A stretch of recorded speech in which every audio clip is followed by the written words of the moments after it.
Hey guys, Kyle here. So, just before the show starts, I wanted to mention our Patreon. You can pay us $1 a month as a thank you, as a tip. You can pay $2 a month to get access to one of our bonus content shows, episodes 2 days early, and a secret Discord chat where all of our Patreon donors get to go and hang out and talk with us directly. Then there's a $5 tier that you can donate to get access to a whole bunch more content. We have multiple bonus episodes on there. So please check it out. Patreon.com/itgetsweird. We don't advertise, we don't make money. So check it out and throw some money if you think that would be cool. Thanks.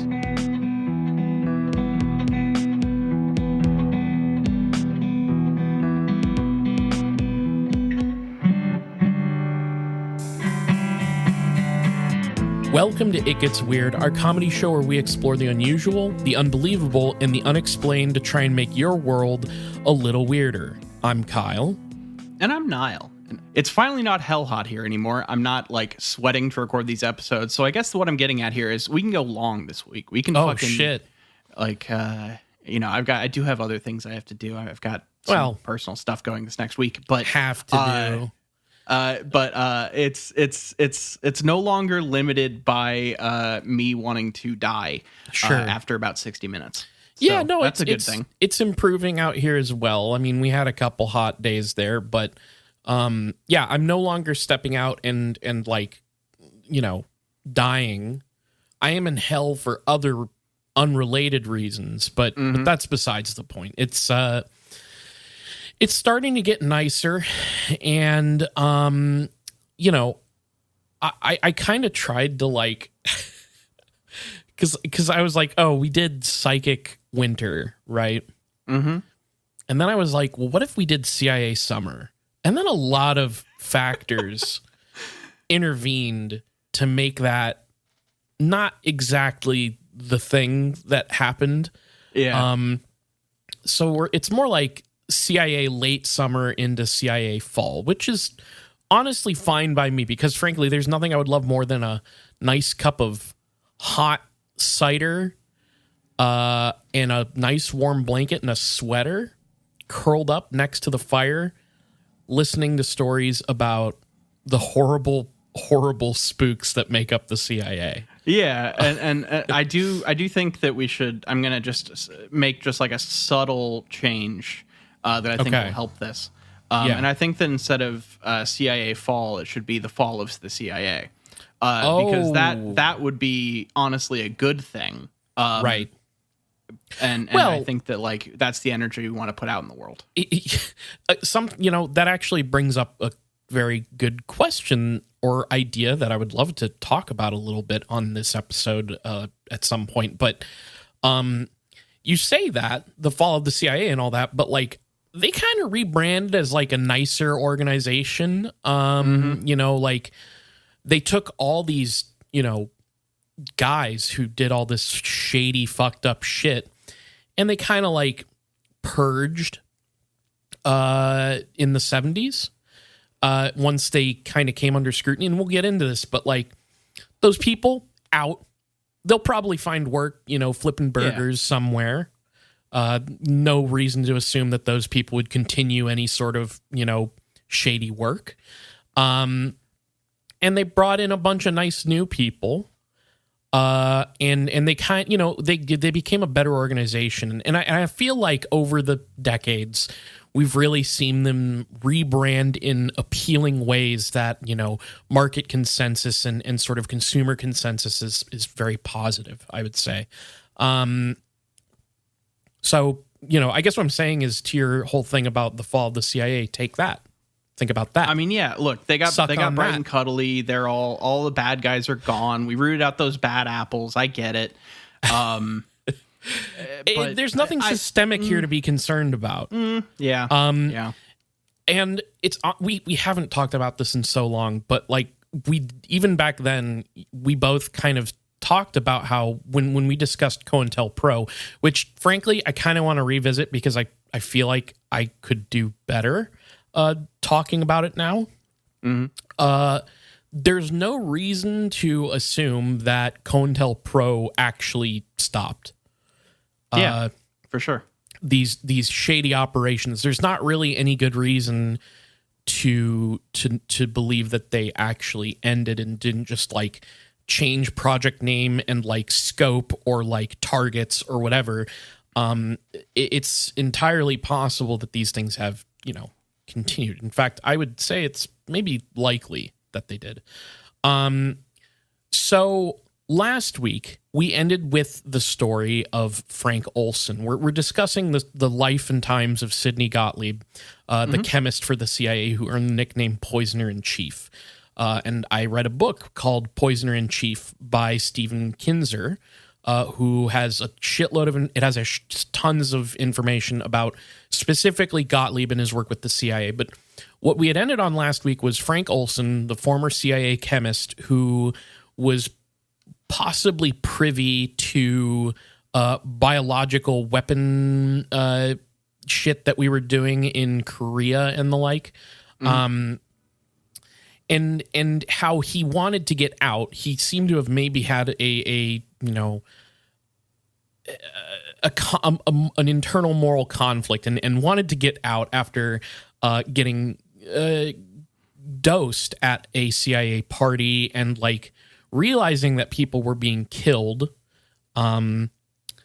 for this research. I mean, you have to remember that like Frank Olson, he was at Dietrich. He was like working alongside these Nazis that we had imported through paperclip. And so he tries to get out of the program and he ends up falling from like the 10th story window of a hotel where he was staying with another CIA operative and all the shady shit involved there. Fell, quote unquote, fell. Lots of shady details there. We also discussed how MK Ultra operated using front organizations, so they would, basically bribe scientists, or scientists would not know where the money was coming from most of the time. Doctors too. They would make a point to exploit the impoverished and the marginalized. In other words, using people who, in one former agent's words, quote, can't fight back. And the goal of the secret program was to develop mind control and sort of explore the vast swath of military intelligence and other use cases that would fall under this umbrella of quote unquote mind control. So that's what we've been talking about up to this point. We did talk about how the drug of choice for the CIA was LSD, but you'd better believe that they were not limited to LSD. I mean, I've kind of gone over like they used like mescaline. Yeah. They used all this other stuff. They even like right at the start of Bluebird, I think, was when they were trying out marijuana and they just were like, no, that's not working. Yeah, I think at some point they probably experimented with basically everything in Gonzo's briefcase from Fear and Loathing in Las Vegas. Yes. They tried all of those things to try to make you more pliable and willing to give up information. And it's also like another thing that I was reading. I was just telling now, like I had to pick and choose what details to include because I couldn't talk about all of it because we'd be here forever. But like the CIA had their own kind of like hyper LSD that they developed. So like beyond just, experimenting with LSD, they would like amplify it. Like they had a particular, you'll like read stories from people who are in the, early days of LSD saying how like it was like way stronger back then. And that's like probably true because remember, the CIA bought up the world's supply of LSD back in the 50s. And that was like, we'll get into this, but there's pretty good reason to believe that the CIA is the reason LSD would then spread out into the public and then become like core to the counterculture movement that developed in the 60s. Interesting. Okay, so we'll get into they were the bridge there. Yeah. So this concept of super LSD. Yeah. I know that there's probably like some actual science behind that. Yeah. But did you ever see those things in gas stations where it was this little coffee cup and there would be like next to the actual coffee machines and everything, and it was called More Coffee in Your Coffee? No, what? So I've never seen as far that. as I can tell, it's a thing that is basically like hyper concentrated coffee and caffeine and stuff. That's like, I'm assuming it's like probably some more bigger process than this, but effectively like boiling it down into a syrup. And I would always see this shit in the gas stations, and like whenever you're riding with family and everything, like a lot of times you take these stops and you're trying to just kind of get something and move on. And I was always just like, do I want to try out the more coffee? I never actually tried it because I don't really like a lot of like gas station just like drip coffee, but I always was curious what it would feel like to just take one of those to the dome. And I wonder if it's like the super LSD of the government. Oh, it could be. See, I thought at first you're going to be like, have you ever seen the super LSD they sell in gas stations? I was like, holy shit, no. But honestly, I think you dodged a bullet with that, because that, in my opinion, I feel like that would probably be miserable. I mean, I still to this day, like, my drug of choice is caffeine. I drink a lot of caffeine, and I don't like energy drinks. I actually kind of destroyed my ability to drink energy drinks in high school, because there was a day where I like basically overdosed on Monster, which is like an embarrassing thing to admit, but it was like, that was the thing that you did when you were in high school in like 2006. It's like you drank Monster Energy to like wake up to go to class because you got 5 hours of sleep because you're up late, reading stuff on the internet or whatever. That's what I did. I'm not proud of it, but I can't drink energy drinks. So I just end up drinking lots of coffee. And I freaked out my roommates the other day because I made a cup of coffee that I put like 2 full shots of espresso in. And then like later, I was like, I'm thinking I might make like one more like single cup of coffee or a half calf. And they're like, what the fuck is wrong with you? But I've got a lot of experience with overdosing on caffeine, and I just think that sounds terrible. I mean, it probably tastes terrible because like it's like a mass produced thing that is supposed to be super caffeinated coffee extract effectively. Oh my so like God. I'm sure it tastes fucking terrible. And you have to, when you put it in there, it's just going to like, taint the entire cup. And maybe that's how it works, because like I was trying to figure out what super LSD would even be. Yeah. Like, is it just It's just more stronger? potent. It's stronger. Yeah. Like the effects are stronger. I think like the idea was also partly that they could administer smaller doses and have a strong effect still, or something. I don't know like a lot of the details, because like, but that is a thing that I read, was that they had like particularly potent LSD. Do you remember the fucking? This is maybe the most niche thing that has ever been referenced on. We've this said podcast. that before, and it keeps being but true, this is running for the taking a run for the money. So, do you remember on the Streetlight Manifesto fan forum that both of us frequented for quite some time? There was a meme on that forum about someone taking sheets of acid and slapping them on each other's backs in a mosh pit. Yeah, I do remember that. So I'm just imagining like CIA agents going into the counterculture and using this like super tiny little super LSD dropper to just like cause people to freak the fuck out in the middle of everything. Yeah, you're not wrong. I mean, we talked about how they would dose each other. There's this like absolutely insane, like I still can't believe this insane period where they would just dose each other, sometimes just like, honestly, oftentimes without their knowledge, at the CIA.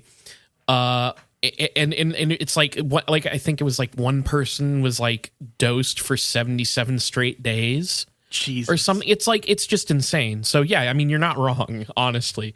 But also, yeah, that was maybe the most niche thing you've ever said on this show. Yeah. So, Shout out to Perdomo Corps. rest in peace. Yeah. Yeah, we used to go to a Streetlight Manifesto fan forum, because that's the thing, is like I would stay up reading about stuff on that forum. And then I'd need a monster to, kick me into high gear for school the next day. What's your favorite fucking this is a general question to the audience. What's your favorite hyper niche message board meme that only Please. you and 15 people in the world ever heard? I would love to know. Yeah. So yeah, they're not limited to LSD. They're checking out lots and lots of stuff. And they, like I said, they'd experimented with a number of drugs previously, but one that piqued the interest of the CIA during Gottlieb's time there was the so-called magic mushroom. So after the CIA got a whiff of this mushroom that held spiritual significance for the Mexican tribes who were partaking in it, they devised a way to get their hands on it. So they knew about this guy, R. Gordon Wasson, who was like vice president of PR for JP Morgan, but he was also an amateur ethnomycologist. Okay. So he had no official, degree in that stuff, but he was interested in fungi, mushrooms, and psychedelics and stuff like that. And he had been exploring Mexico in search of a psychedelic mushroom there that was referred to as God's flesh, which this all I'm reading about this and I'm like, this is Altered States. This is that movie. Basically. So the CIA would provide Wasson with a grant for his research, but they disguised it as a medical research fund. So this guy's out there trying to find this stuff, thinking that he's doing this medical research, but it's CIA funded. And this is how they were fooling him too. It wasn't. I believe so. He was yes. in on it. Okay. No, I'm pretty sure he did not know it was CIA money. I mean, this is how they did it, right? Yeah. They have Trojan horse projects that are people think they're working for one thing, but they're actually collecting info or research for the CIA. Exactly. Okay. Yeah. Exactly. So they send him out and he gets a shitload of mushrooms. He actually gets to experience a shamanistic ritual, and this woman in I don't have all the details here, but a woman in Mexico who's like, you're lucky I'm willing to let you come see this and partake. And she would regret it later. And honestly, so would Wasson, because it would come out later, the story, we'll get to this in just a moment, but the story would come out and a bunch of Americans would go and flock to that town to try and get in on that. Which is fucked up. Because for them, it was a spiritual practice, right? It was a ritual. And the Americans were just like, I want to get high. Yeah. So he's out there doing that, and unbeknownst to him, this is one of the 150 or so sub projects of MK Ultra. And after he successfully brings back a bunch of these mushroom samples, Gottlieb and his crew were able to begin assessing and testing the psychoactive ingredients of God's flesh. We'd previously discussed how, while MK Ultra was a nesting doll of secrecy, things would inevitably sort of come out. When you read about this, it's not the fact that they were conducting extreme experiments out in Europe or whatever. It was I couldn't find anything that suggested that there was rumor of this, although there may have been, but these drugs that were being researched by them were starting to have rumors develop around them in the public. People were hearing about this, and the only way you could have heard about it is some brush against the CIA's program. So what happens is Wasson's research, which was at the time, it was pretty hush hush, started to kind of leak into the public. People heard about it. And what happens is Wasson's mushroom research is spreading, and so Life magazine reaches out to him to write about his experience with the drug. Interesting. And it's the mid to late 1950s, by the way. Which is earlier than I would have predicted for a little bit very public discussion of psychedelic mushrooms. I always just assumed this was in the 60s. Well, yeah, because a lot of the stuff that you're taught is basically it came almost out of nowhere in the 60s, and everyone all of a sudden was just like, psychedelics. Woo! Isn't it weird that this shit sort of like sparks into life, like almost out of nowhere? Isn't that strange? Well, check this out. So here's another thing that I learned in reading about all this that actually doesn't get mentioned so much in Kinzer's book on Sidney Gottlieb, but I think it's worth mentioning. Okay. Time Inc., which is the owner of both Life and Time magazine, so Time Life, right, has like a shitload of connections to the CIA. Oh, of course they do. I hadn't thought about that, but yeah, they obviously I didn't either. So, okay, Henry Luce, founder of both of these magazines, was a close friend of Alan Dulles, who is the man who is like one of the men overseeing Sidney Gottlieb's work, right? Yeah. And then one could really even go... I found an article on this that, like, again, can't get too deep into the weeds, but you could argue that there was just a straight-up spook network established within these magazines. Hugh Wilford, author of a book called The CIA, An Imperial History, wrote that it was often, quote, difficult to tell precisely where Time and Life's overseas intelligence network ended and the CIA's began. So... Really? Okay. Yes. So this is all to just say that Time and Life were, like, heavily massaged by the CIA, to put it lightly. And this has led some folks to wonder why these magazines that dealt in CIA propaganda effectively and also allowed CIA access to, like, overseas diplomats and things, why would they be promoting the benefits of psychedelic mushrooms? It's a very good question. It's a good question. Just hold on to that because we'll get to it towards the end. When you, and I'm not going to go too deep on it right now, but like it is interesting to think about the fact that it makes sense for them to be doing it if there's some sort of editorial interest, like if someone who's in charge of the magazine and it's a separate organization from any sort of government entity, then editorial whims are kind of accepted. And I think a lot of people would just assume that's what it was in this kind of method.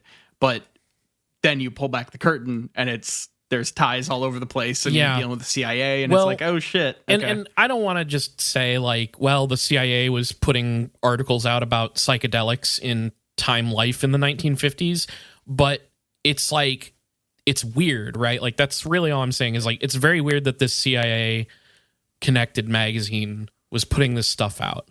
Especially with how things would shape up in the late 50s into the 60s. So, another way that MK Ultra would leak into the public was actually through willing volunteers. So they would put on test trials. Almost like most of them were on university campuses and targeted students. And they would pay volunteers to come in and try like a bunch of different drugs, but a lot of the time it was LSD. Okay. And so students would come in, get paid to go on an LSD trip. I think that they like knew, like, obviously this particular angle was not extreme in the way that all the other stuff we've talked about is, because the people knew kind of what they were getting into, right? But like, it's still very weird because, so like there's these now, alongside all this other shit that I was talking about, there are these consensual MK Ultra LSD experiments on like mostly university campuses. And this would all sort of result in the dissemination of LSD to the people. So the first volunteer for the MK Ultra program, which of course he did not know was MK Ultra or CIA financed, was a guy named Ken Kesey. Do you know that name? It sounds vaguely familiar, but not bringing forth a bunch of information right now. I'm only familiar with the movie, but Kesey was the American novelist most known for writing One Flew Over the Cuckoo's Nest. Ah, okay. Which, that's probably again, just think about the content of that book is wild, the weird. Anyways, so he, by his own like self-proclamation would sort of envision himself as a cultural link between the Beat generation of the 1950s and then the flower child sort of hippie movement of the 60s. Like he sees himself as a link. And he would undergo like these LSD trials that were put on by the CIA, and he had no idea. Damn. And Kesey would wind up getting a job at the Veterans Hospital in Menlo Park in San Francisco, which is where he first tried the LSD. And apparently this actual job is like what would give him the material to write One Flew Over the Cuckoo's Nest. But apparently the reason he had like taken the job in the first place was so that he could sneak in and steal the supply of LSD that was there and then distribute it to his friends. We have One Flew Over the Cuckoo's Nest because this guy wanted to sell LSD to his friends. Kind of, yeah. Okay. And he like loved LSD. Like he tried it and apparently was super into it. Just loved the stuff. Was super into it. And he was loud enough about it that it began to, spread among his friends who, again, were a part of this Beat generation. And a little side note, because I didn't bring it up last time, but I should mention that San Francisco had previously been set up as an additional safe house location for Operation Midnight Climax. They had constructed it similarly to the way it was in New York with that guy, White, who basically had these like apartment pads that he could like, and like, again, this guy would like go out disguised like a Beat generation art guy and then lure people back and dose them in New York and in San Francisco.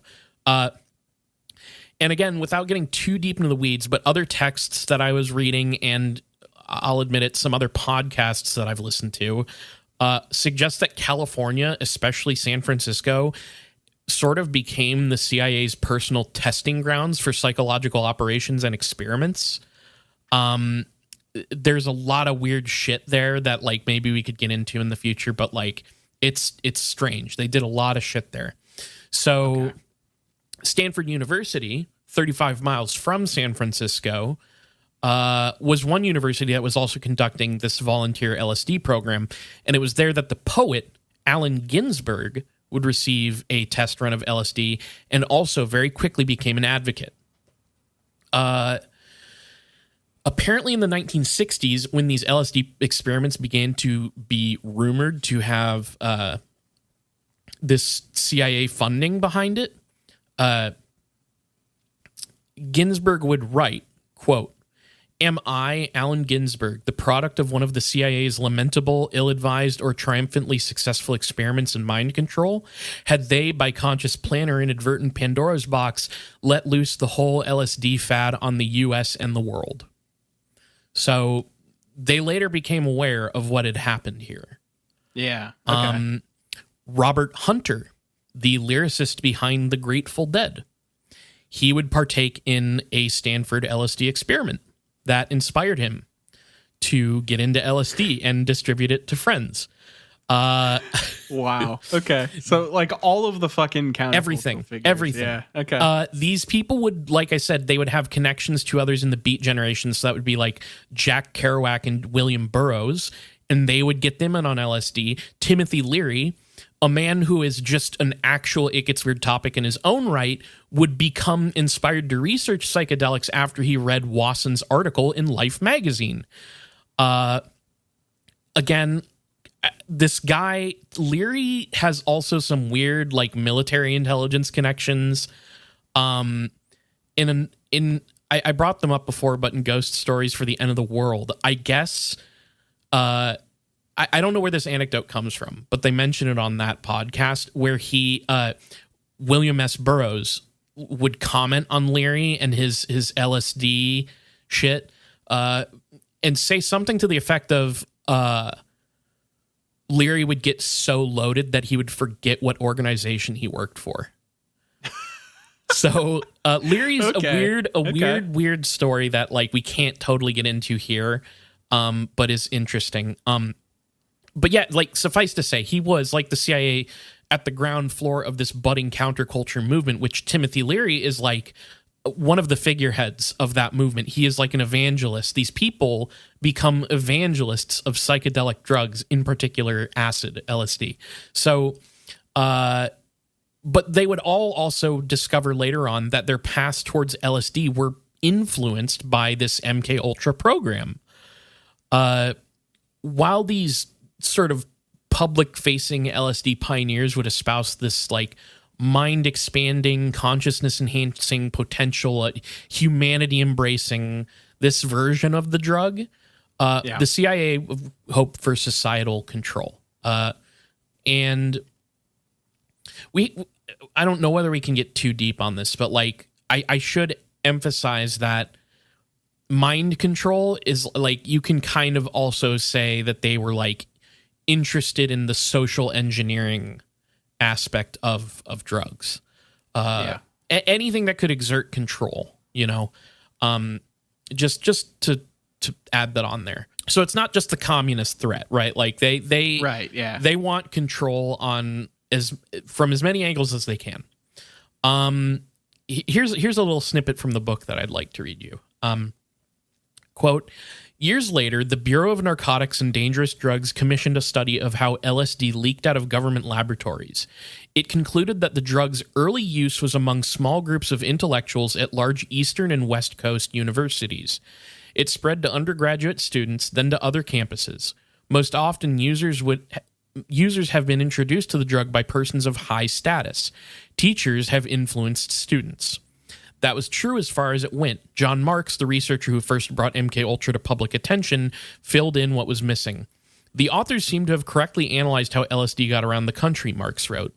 They left out only one vital element, which they had no way of knowing, that somebody had to influence the teachers, and that up there at the top of the LSD distribution system could be seen the men of MK Ultra. Yeah, so they were the man behind the curtain. The whole LSD thing was. I mean, like if you have the entire supply and you're the only people like secretly manufacturing this stuff, it kind of makes sense that like if it suddenly becomes a thing, that's where it's coming from, right? Yeah. Robert Hunter, the lyricist for the Grateful Dead, would later say, quote, the United States government was in a way responsible for creating the acid tests in the Grateful Dead and thereby the whole psychedelic counterculture. Kesey, who I guess for many years, like Ginsburg, like told him like this was a CIA front, and he refused to believe it clear up until the early 70s when it would kind of come out in the public.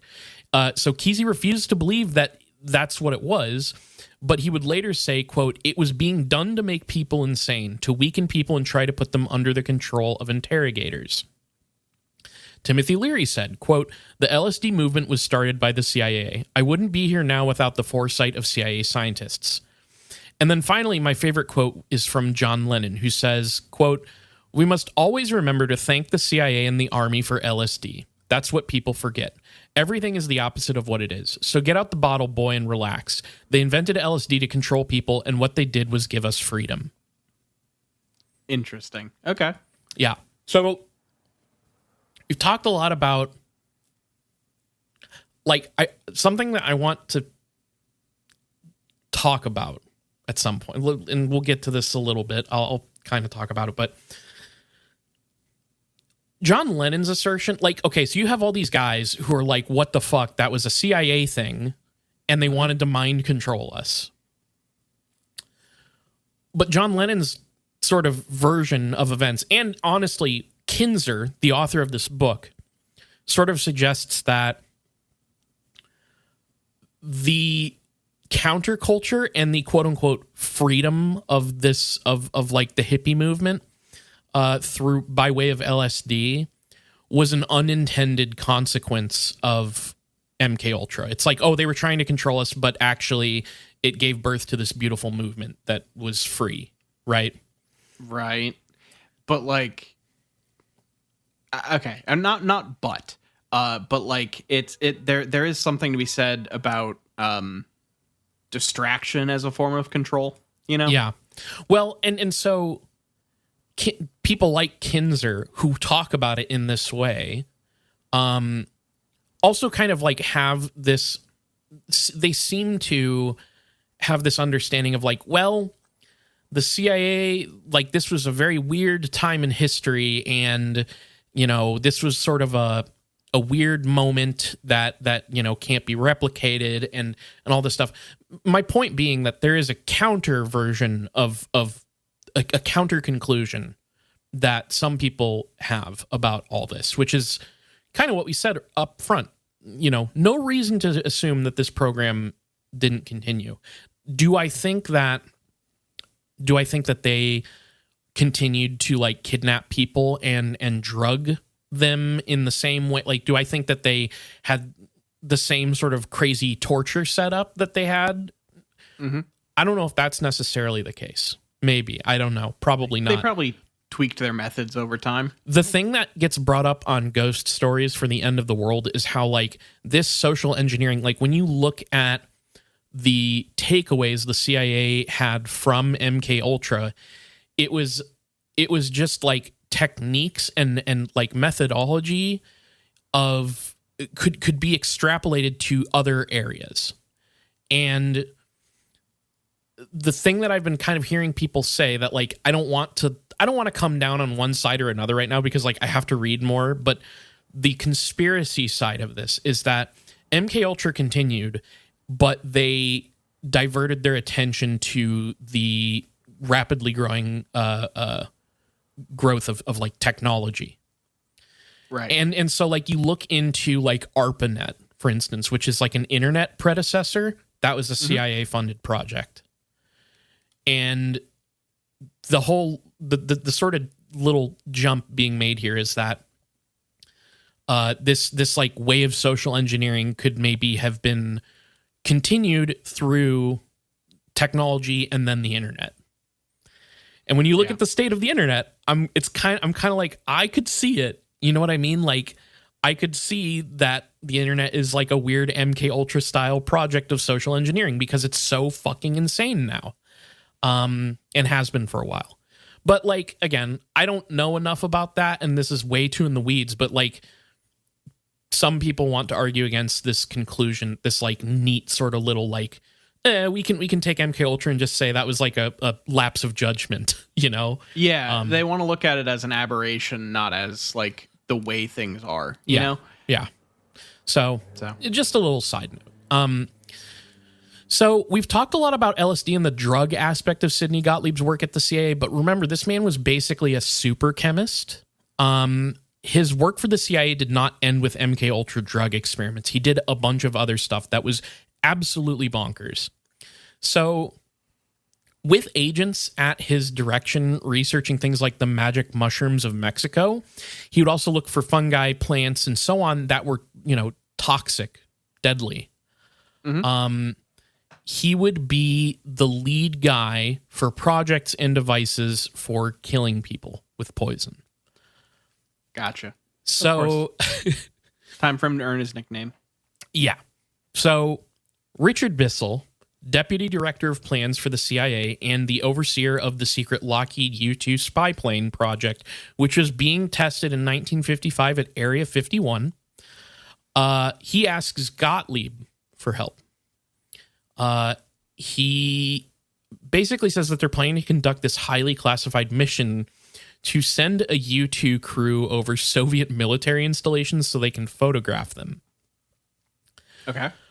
Which is like a breach of like international law. You know, it's like, it's not great.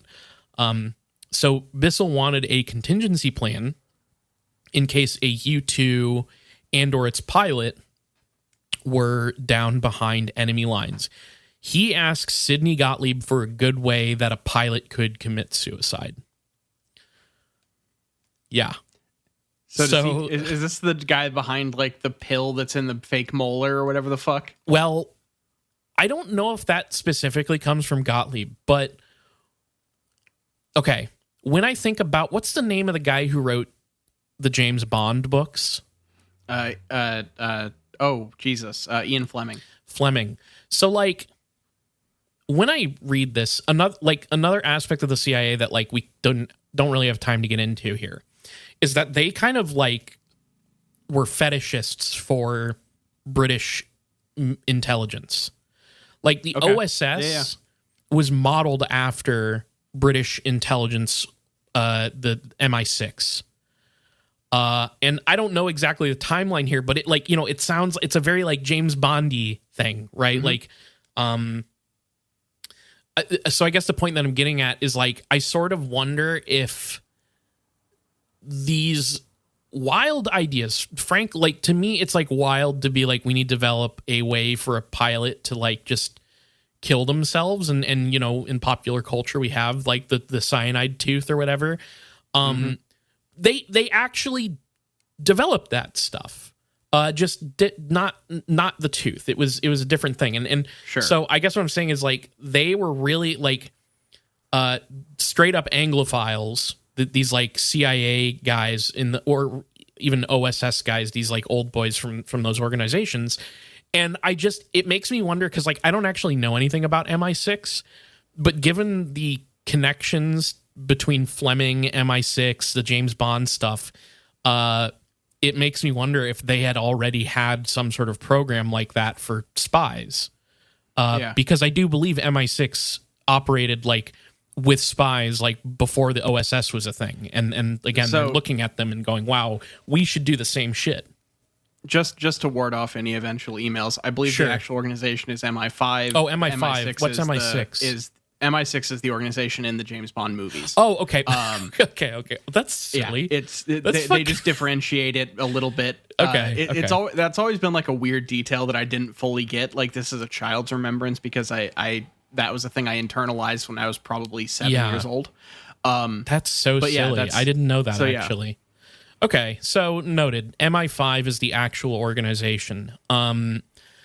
So yeah, again, it's an aspect that like I don't know a ton about, but have like heard about now, and it just makes me wonder. So yes, they like, developed this James Bond style spy suicide pill. All right. I mean, I guess art imitating life, like fucking because Ian Fleming's stuff was about his, it was ridiculous versions of his kind of spycraft stuff. So that then in turn being turned into movies that then American people started to base other the chain of events is very interesting here. Yeah, I'll have to look more into that because like I have a feeling I don't quite understand it yet. But it's probably more to it, but it's a weird angle to the whole story. So during this covert flyover, one of the U-2 planes was... Oh, sorry, I skipped some notes. Gottlieb developed a suicide methodology. The U-2 pilots were given silver dollars that could be opened up to reveal a tiny pin, and on the tip of this pin was a highly concentrated dose of a paralytic poison called saxitoxin, and this could kill anyone pricked with it, like, in seconds. I feel like I might have seen this in a movie at one point. I'm sure you did. So if a pilot were to be captured by the Soviets, the idea was that the pin in the dollar was a quick way to just kill yourself. So during this covert flyover, one of the U-2 planes, this was a huge scandal for Eisenhower. One of the U-2 planes was, in fact, shot down. And the State Department, they make an official announcement saying we definitely did not cross into their airspace intentionally at all. They put up this cover story of like, oh, well, we were conducting high altitude tests in Turkey. A pilot lost consciousness due to the low oxygen and accidentally flew and crashed into Soviet airspace. That was the official story. But in reality, the pilot, Francis Gary Powers, was captured alive by the Soviets, and large portions of the U-2 secret plane were salvaged. So disastrous, fucking disastrous. Khrushchev would announce this shit to the Supreme Soviet a week later, saying, quote, "To cover up the tracks of the crime, the pilot was told that he must not be taken alive by Soviet authorities. For this reason, he was supplied with a special needle. He was to have pricked himself with the poisoned needle with the result of instantaneous death. What barbarism." So Powers would wind up on trial in Moscow, where the judge accurately asserts that they would not have provided him with a suicide doohickey had the operation been legal. Yeah, there wouldn't be a way to fucking ace yourself out of it if you weren't doing something they were embarrassed of. Yeah, of course. Powers would give testimony to the suicide device, which would lead to one of the few detailed analyses of a Gottlieb poison experiment that we have. So here's what he says in this testimony. Quote, the following was established during... Oh, sorry. This is like their notes on the testimony that they got from Powers. So, quote, the following was established during the investigation of the pin. It is a straight, ordinary-looking pin made of white metal with a head and a sharpened point. It is 27 millimeters long and 1 millimeter in diameter.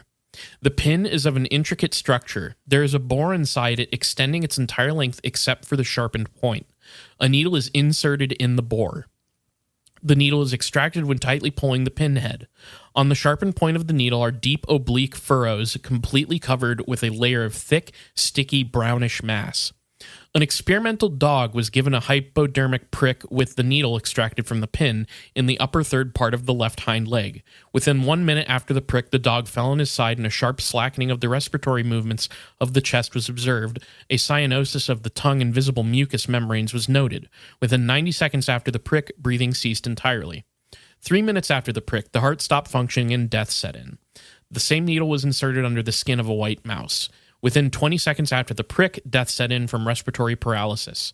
Thus, as a result of the investigation, it was established that the substance contained on the needle inside the pin, judging from the nature of its effect on animals, could, according to its toxic doses and physical properties, be included in the carrier group, the most powerful and quickest acting of all known poisons.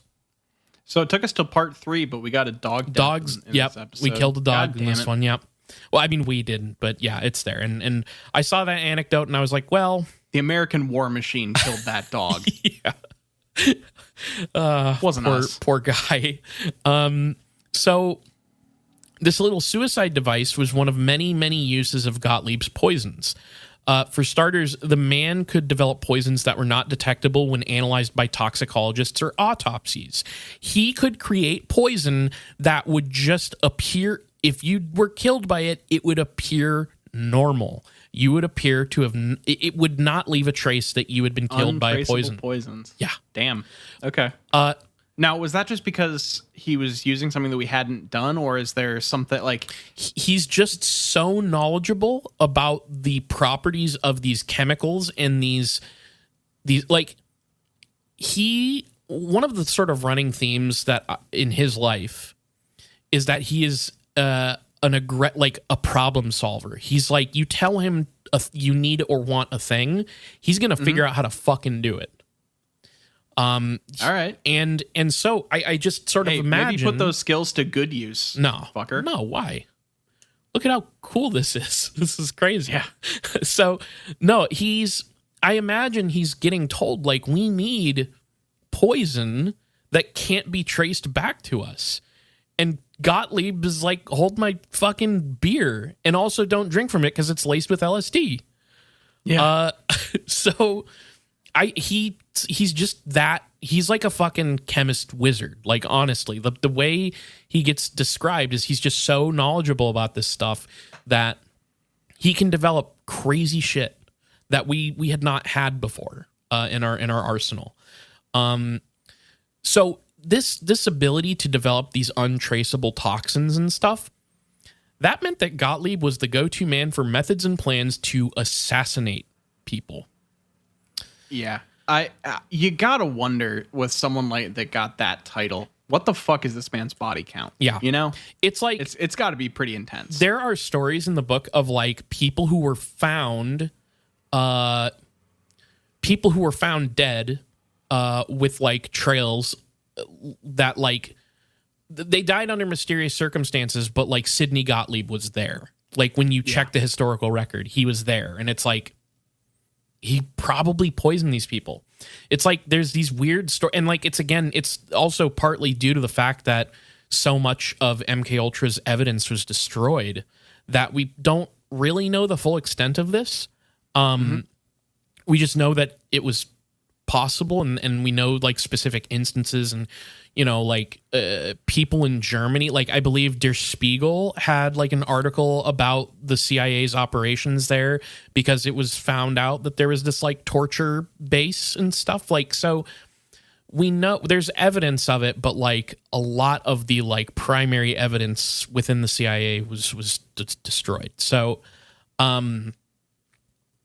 like, and there's also like, they had to like piece certain things together. There was like a French, I'm not going to remember the names or details, but there was like a French artist who like went to like a bar that like other artists would like frequent, and met a guy there with a club foot who gave him a drink, and he went on like the most insane LSD trip. And again, LSD is like, you have to keep in mind that it's like, yes, you can have the spiritual or whatever experiences that people like Timothy Leary would have, but you could also it can go wrong, Yeah. It's not a guarantee that your trip is an awesome, like, humanity loving spiritual experience. Sometimes you go on a paranoid breakdown. And there's this and guy, especially oh, go ahead. Sorry. If you get dosed without knowing it, like, you're not prepared for it at all. You don't even know what it is, maybe. Yeah. And you're just freaking out and having these hallucinations. So yeah, of course, a lot of these people are going to have pretty bad trips. Yeah. So there's this guy who in France is given a drink and ends up going on an insane nightmare trip. He becomes mentally shattered. He like moves back in with his parents. He stops eating. He's just like fucked up for life.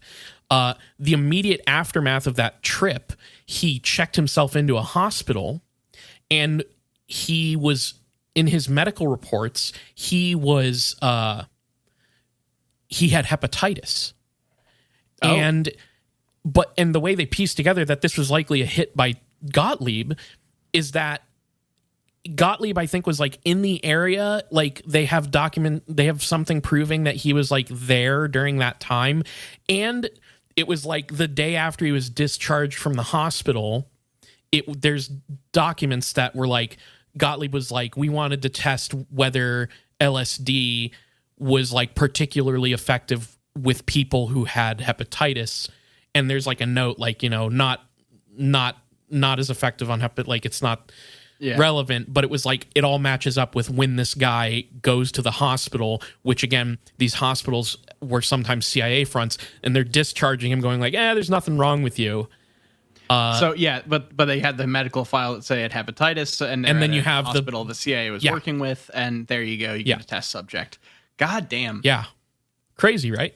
So he's also now being tapped into for assassinations, which, like, one of the things that I find very bizarre about this whole thing too is how ineffective some of these were. Like, so 1960 is a big year for Gottlieb's poison plots.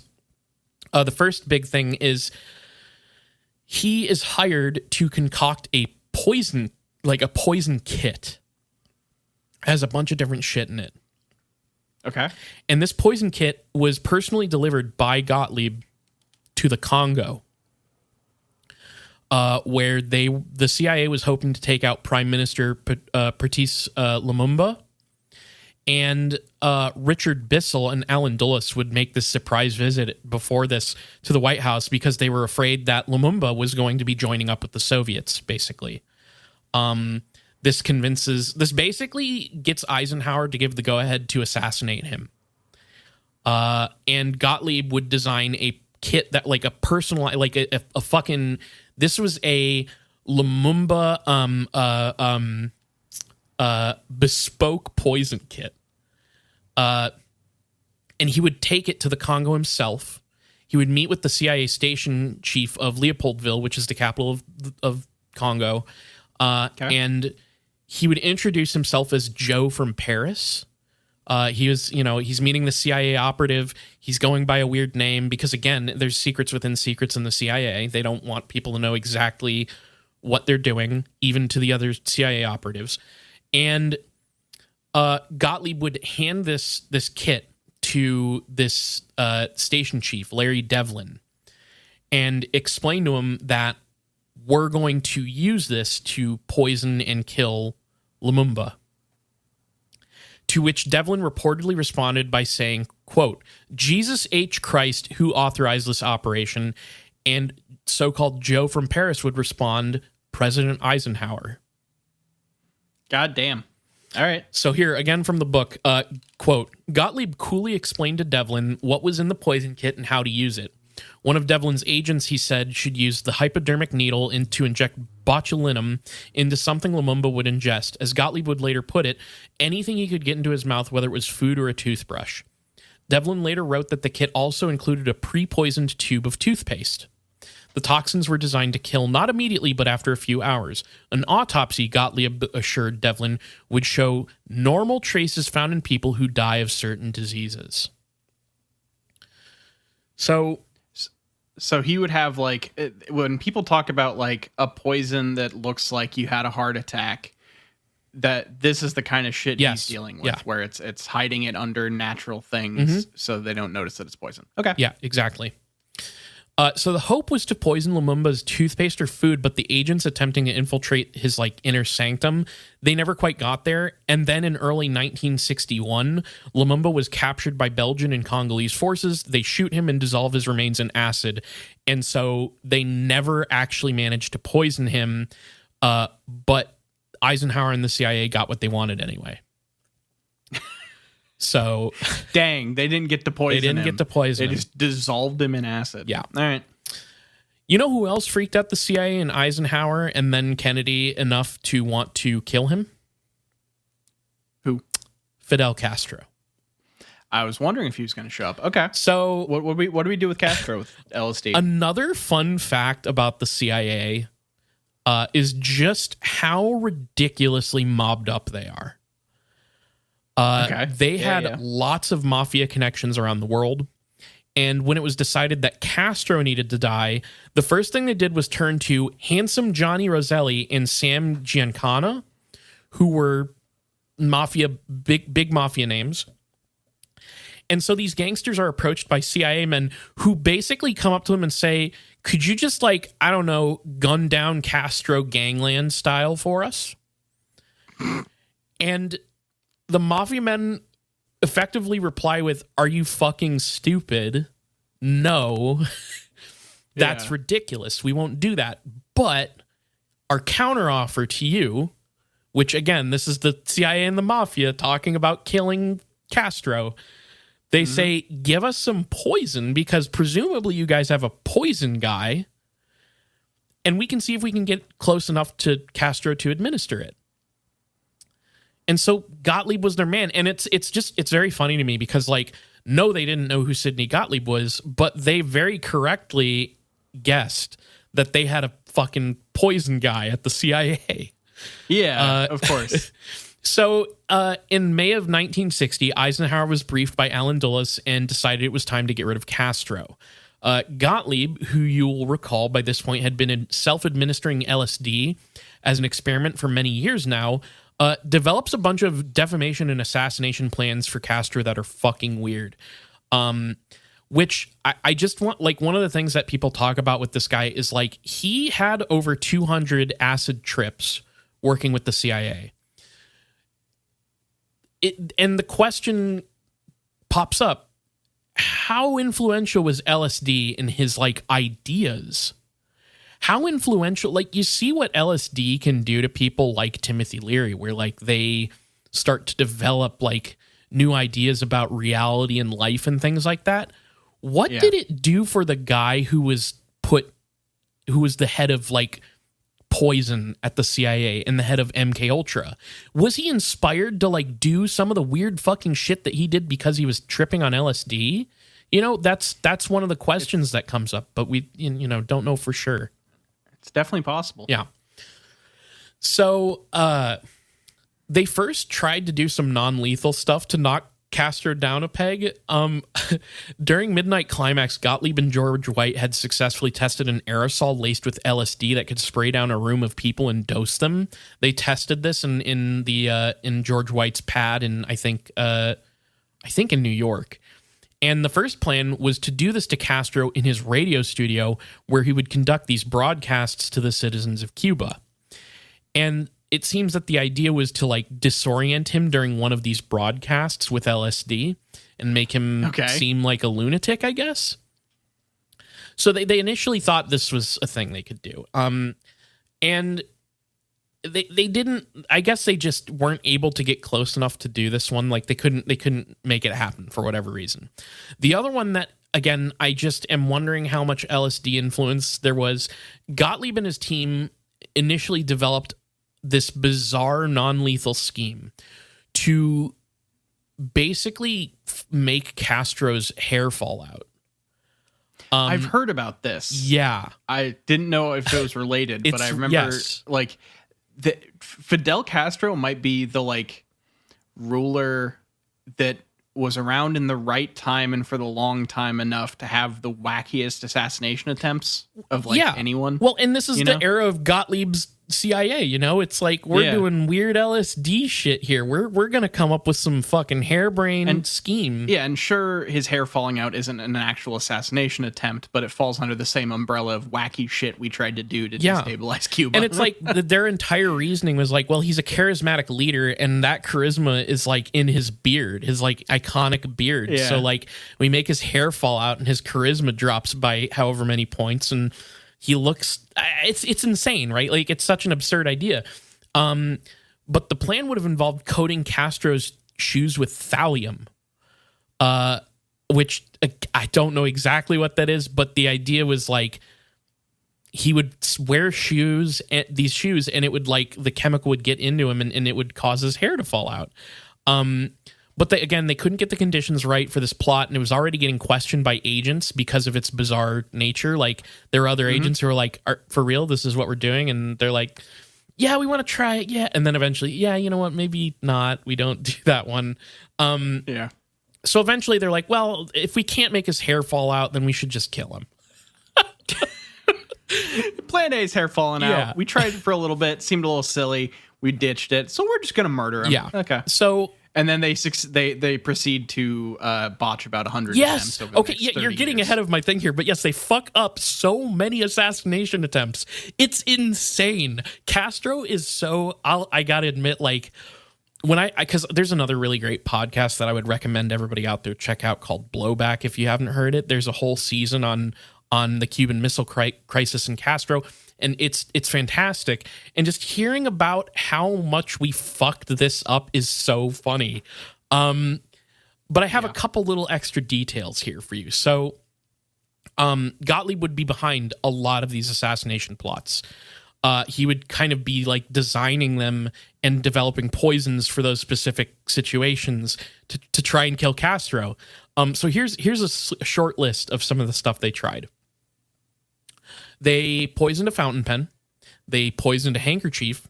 They thought maybe the best option was poison the tea because Castro liked to drink tea. So some sort of liquid poison that they could put in there.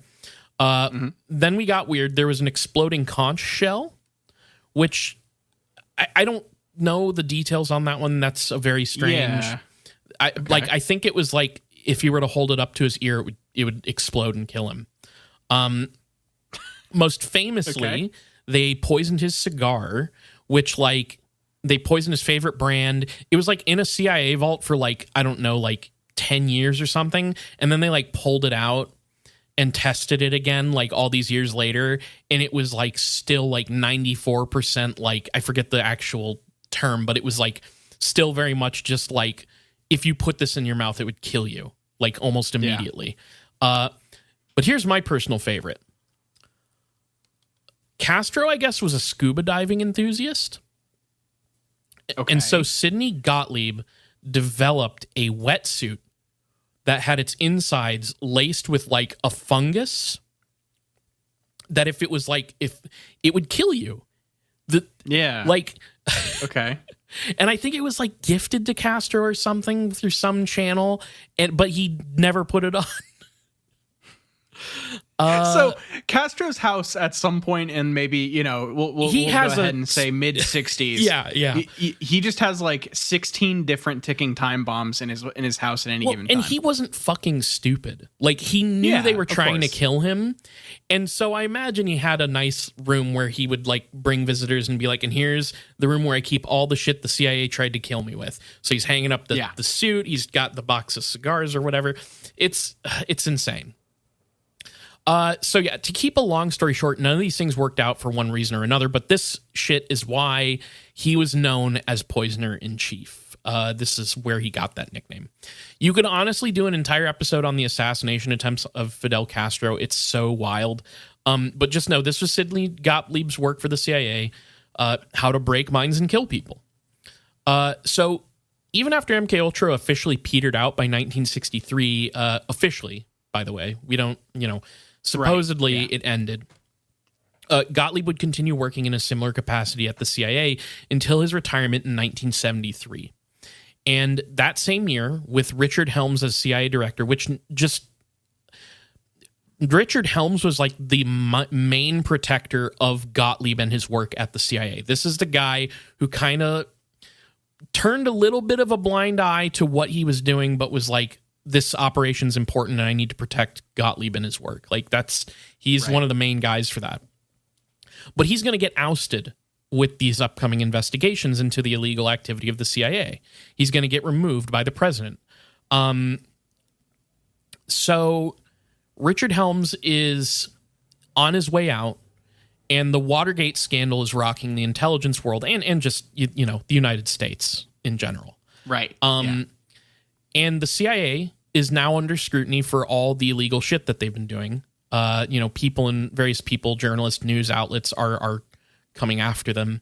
And this led to a number of official investigations, which are the Church Committee, the Rockefeller Commission, and the Senate Select Committee on Intelligence. So, like, they come under heavy fire for a lot of different reasons.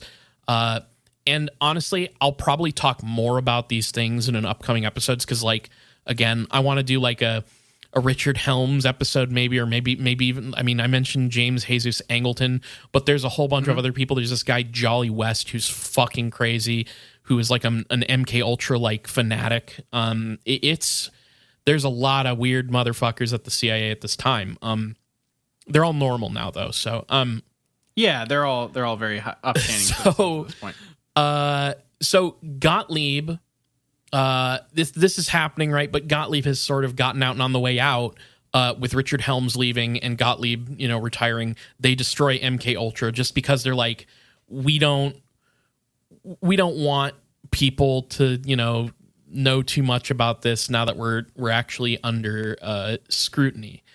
Now, here's the other thing that's kind of wild here is they destroy, like, most of the documents are destroyed, but there was this cache of about 20,000 documents that survived because they were incorrectly stored in a financial records building. Oh, okay. So kind of like how COINTELPRO was like, the documents on that was stolen. The reason that we know a lot of what we know about MKUltra is because of an actual like documentation fuck up. So interesting. So a lot of stuff we have was just because they were bad at organizing files. Okay. Yeah, there's a fuck up there, and 20,000 files survive the actual purge. So that's how we learn a lot of the stuff we learn. Now, Gottlieb, after working at the CIA, he kind of, his life, man, this is why I referred to him in one of these episodes as like a proto-hippie. You sort of remember how he was like looking for spiritual fulfillment, but he'd left Judaism behind. His wife was similar with her Christian upbringing. He becomes the New Age sort of like archetype. He lives out on that like little house with his wife. He becomes an environmentalist. He's a peace promotion sort of guy. He is a yoga instructor at some point. They would travel around the world, him and his wife, to like help run a leper hospital in India. They would like set up like organizations that were like basically humanitarian things. Like it was like he would do all these things. He would get a degree in speech pathology and then go and like volunteer his time with his new degree to help kids and hospice facilities with like speech. Like he would be a speech pathologist at these places to help people. Like his entire life post CIA is like, I need to like do some good things for humanity. I'm you know, it's so bizarre. It's the life of a man with a heavy conscience. Yeah, and like they're farming and doing like all the same kind of shit that they did before, with their sort of like you know, self-imposed simple living, like fat of the land stuff. So that's his life after the CIA. Now, it was in 1975, during their time working at the leper hospital in India, that Gottlieb would get a telegram from the general counsel at the CIA. And the church committee had found his name and discovered his existence. They were like, they knew about Sidney Gottlieb now. Okay. And he's called in for possible involvement in these like potentially illegal operations that the CIA was now under fire for. And so he's brought in to testify. And he does have to testify, at least briefly. But here's the thing. When he testifies, he gets to do so in a closed room. And he's treated, according to Kinzer, very deferentially. And the way Kinzer kind of describes it, the people interrogating Gottlieb did not know the, quote, right questions to ask him. They were already so deeply involved with all these other scandals with the CIA and you know, the layers of secrecy that protected Gottlieb, even from like most of the rest of the CIA, protected him here too. Gotcha. They basically don't know the scope of Gottlieb and MK Ultra and the stuff that they were doing. And so they didn't really know what to ask him at when he's, you know, having to come and testify to this stuff. In Kinzer's words, quote, MK Ultra was dismissed as a kind of boys will be boys crazy project on the side. And the investigation, like I said, they're already so entrenched in so many other CIA offenses, MK Ultra basically gets overlooked at the time. Damn. Despite the investigations, Gottlieb would get to live his peaceful life. Now, another thing that happened in the 70s is like people who were victims were hearing about these investigations into the CIA and hearing about this guy with a club foot dosing people with LSD. It's starting to come out in the public. And so victims would start coming out.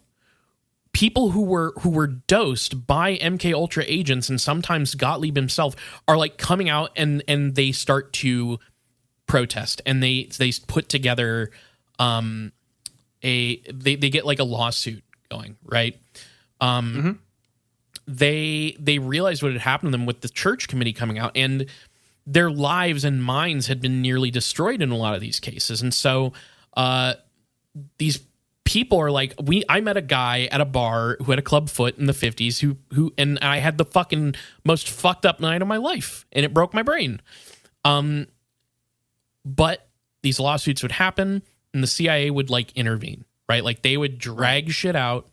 There was like at one point like a settlement was reached with another family. They would just drag things to just stall. And after a lot of stalling, the trial of Sidney Gottlieb would then get set for 1999. Right before Gottlieb would be forced to come and testify to all of this stuff, on March 7th, 1999, at his home in Washington, Virginia, Gottlieb would pass away and his wife would decline to give the cause of death. And Kinzer talks about how he met with a lawyer who worked on this case at the time. And this lawyer would meet with Eric Olson, the son of Frank Olson, the man who has fallen from the 10th story window, whose family never fucking gave up that he was murdered and that somebody needed to pay at the CIA for that shit. They never let it go. And so Eric Olson meets with this lawyer who's like going to bring Sidney Gottlieb to trial, and they get together and they toast his death. And they both had separately concluded that the man who could develop basically untraceable toxins for the CIA probably killed himself. Yeah. Okay. The timing is just too good for it's it very to be weird. Anything else, you know? And that's the end of Sidney Gottlieb's story. I like scratched the surface on a lot of this. If you want to check, like, I recommend checking out the book if you thought Hopefully this was interesting. Hopefully not with a pin that was hidden in something. No. But I think the question that's like worth exploring in the future that like, because like I have a lot more targets at the CIA, which is like a very loaded way to word that, I realize. Yeah, we're doing a lot of like swings of if you take a 2-second clip out of context in this episode where it's like the comedy show. Look, there's interesting questions here. Did MK Ultra continue? Is Kinzer's sort of consensus about it accurate, or is the somewhat more paranoid conspiracy version? There's some interesting reasons to believe, because like the actual conclusion of MK Ultra and of Sidney Gottlieb, supposedly, we could destroy a mind, we could not make somebody do what we wanted them to do. Yeah. And I think that in a sense that is basically true.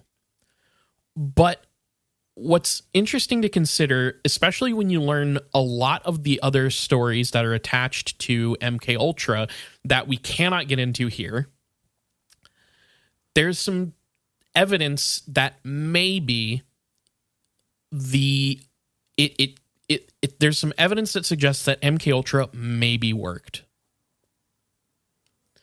Interesting. And I have been learning about some of that stuff, and it's fucking weird.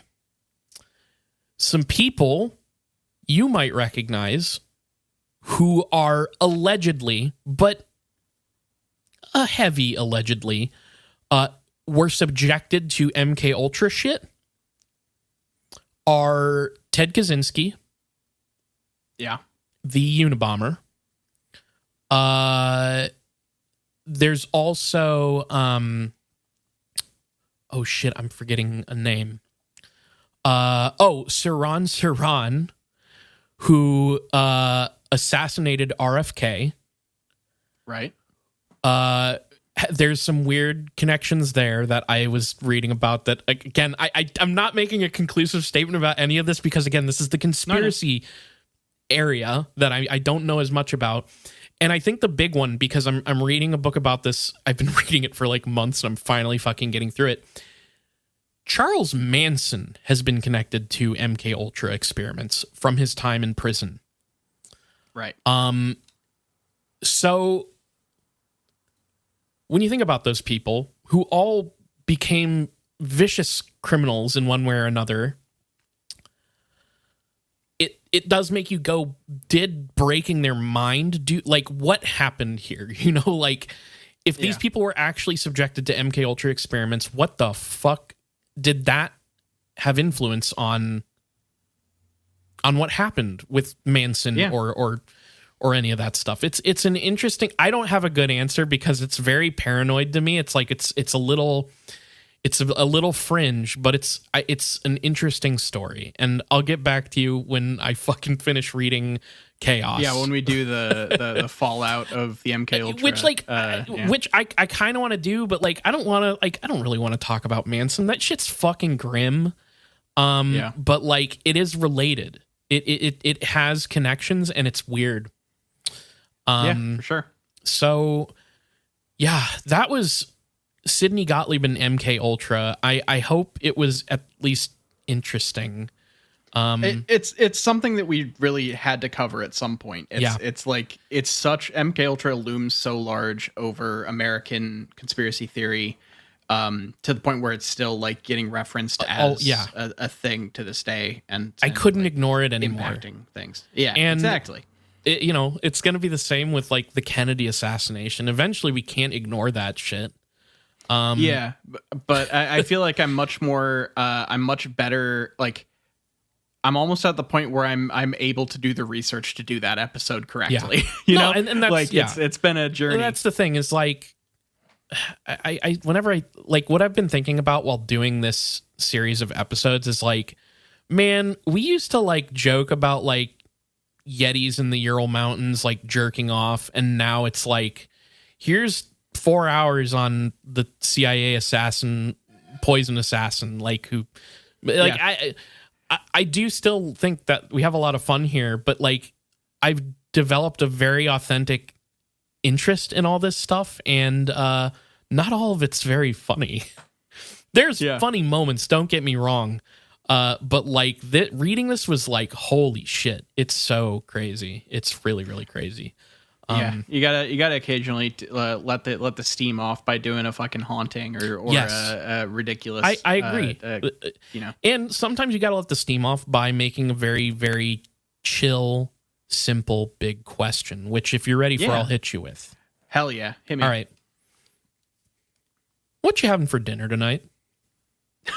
I actually can answer that very specifically. Beautiful. Because I think Jules finished it while we were recording. I think I'm having mac and cheese with like chicken tenders. Wonderful. Like I love most that. Just fucking no, that's good. Like no qualms, basic thing you can do. Sure. Well, you've been busy. You've had a long day. I happen to know. It's been a lot of prep. Sometimes you just need a nice chill mac and cheese and chicken sort of night. Yeah. I'm gonna be going out on a date to get pub food. Oh, so this was a brag. Huh. Oh, no, okay. I see how it is. Well, I'm going out on a date with a cute girl, and it's a big thing and everything. I get it. I get it. Hey, I'm happy for you. I'm happy for you. Thank you. It wasn't that, but I do want to brag about the fact that they have a Reuben egg roll at this particular pub. So I'm like, if I'm going to eat like fucking pub food, I might as well go nuts and get something like a Reuben egg roll, which is delicious. So yeah, that's what I'm having for dinner tonight. Some sort of Reuben style food. Whether it's an actual Reuben or an egg roll remains to be seen. But some sort of Reuben style food. Yeah, that's great. Wow. So thanks for sitting through all that with me. And I'm speaking to Niall and the listener here. I hope you found it interesting. I did. Yeah, I did too. With all that being said, are you ready to take care of some business here? Yeah, so if you want to find us on social media, we're on Twitter at IGW Podcast. You can follow us on Facebook.com/ItGetsWeirdPodcast. And we're on all your favorite podcatchers. If you look up It Gets Weird on wherever you listen to podcasts, we're probably there. Twitch.tv/ItGetsWeird. I did a nice live stream with our good friend Colin, friend of the show Colin, who's at our sister podcast, Pop Culture Roll Call. Check him out. We played some Elden Ring Shadow of the Erdtree co-op. So go ahead and check that out. I've also been playing Valve's secret new video game, Deadlock, which has been a lot of fun. So check that out. Follow us on Twitch.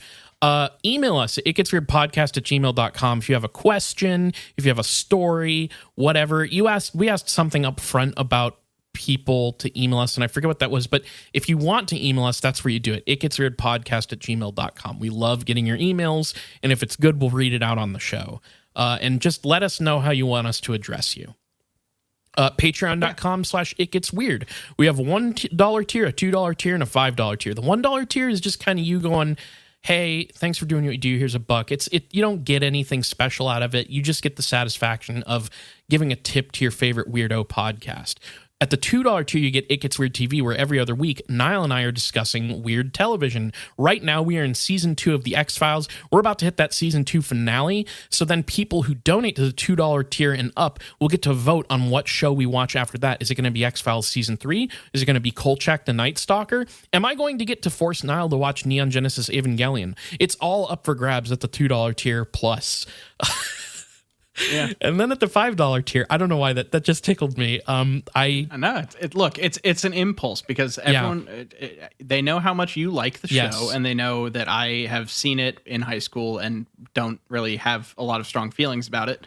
And it's something that that people want to see. Yeah, so. we'll see what the people say. It's in their hands. We also have a $5 tier where you get It Gets Weird TV Plus. You get a bonus show that comes out in the off weeks. Right now, Niall and I are doing this show where we kind of just chat. We kind of started a new show. Maybe I'll bring some of the weird little anecdotes I've picked up that don't make it into the full episode. About like MK Ultra and Sidney Gottlieb. Maybe I'll bring that. But like we've just been talking all kinds of stuff. If you're just like, man, I love that they talk about Bigfoot, but really I wish they just did entirely tangents. Hey, that's at the $5 tier and that's coming out. So you can check that out. It doesn't have a name yet. If you want to help us name that show, because like notoriously we're not awesome at naming our shows. Except for the main podcast. We kind of nailed that one in one. Go ahead and email us. Or if you're on the Patreon or Discord, send us a message. Say, hey, here's a cool idea for the name for this show. Whether you donate to the $2 tier or the $5 tier, you get access to the main show 2 days early on Friday instead of Sunday. And you get access to the Discord where we're hanging out and you can chat with us directly. You can message us there. We're always talking about UFOs, conspiracies, cryptids, all kinds of shit there. So please check it out and donate if you can. But if you can't, tell your friends, tell your enemies, and definitely tell your congressman all about It Gets Weird podcast. All right. Thank you all for listening. Thank you for continuing to support the show. This has been It Gets Weird, and I've been Niall. And I'm Kyle signing out. Peace.